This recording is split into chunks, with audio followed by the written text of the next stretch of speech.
Hello, and welcome to the Week in Review. I'm Kristen Doerschner, and this is Tom Bickert. Let's take a look at some of our top stories from the past week.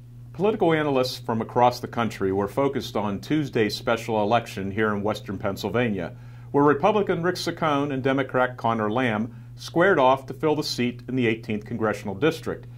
Saccone, a longtime state House member, had the backing of President Donald Trump, who traveled here twice to campaign for him. And various Republican-backed special interest groups spent millions on TV ads criticizing Lamb. It appears the presidential backing wasn't enough.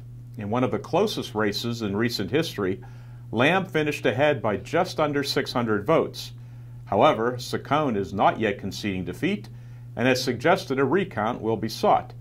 Even more confusing is the fact that Lamb could hold office until the end of the year, but in the meantime, he'll be campaigning in the newly created 17th Congressional District for the right to take on incumbent Republican Keith Rothfuss in November.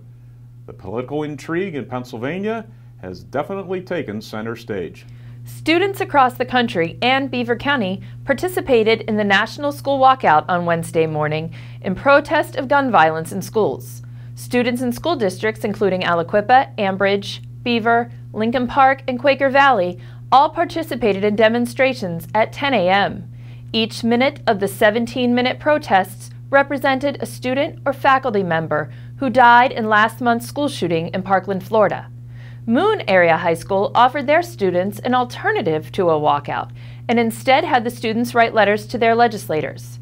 According to the Associated Press, University of Kansas history professor David Farber, who has studied social change movements, said it is too soon to know what effect the protests will have.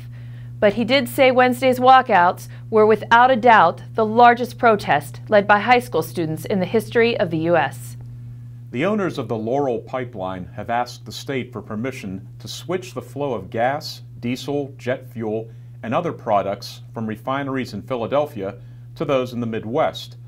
The move, sought by Buckeye partners, would only affect western Pennsylvania. If approved by the State Public Utility Commission, Buckeye would invest nearly $200 million in improvements. Several area politicians are supporting the move, but companies such as Giant Eagle, GetGo, and Sheetz are opposed, saying the reversal would mean higher fuel prices for them that would be passed on to consumers. There is no timetable for when the PUC might vote on the proposal. The Times Home and Garden Show is coming up March 24th at the Golden Dome at CCBC. In Sunday's edition of the Times, you can find a special section all about the show, including vendors and entertainers. That's Week in Review for March 16th. Thanks for joining us. We'll see you next week.